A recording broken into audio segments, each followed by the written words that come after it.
Turning your engine 27V9.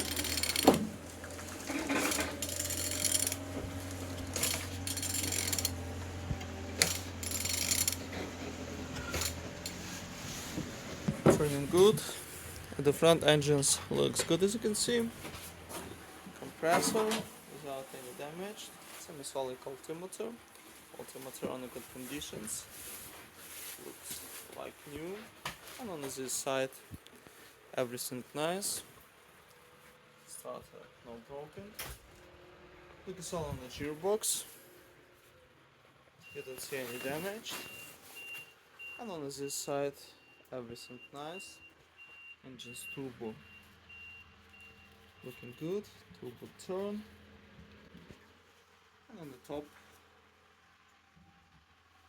all connectors looks good.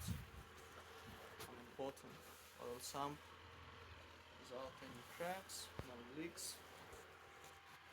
And turning your engine 27V9.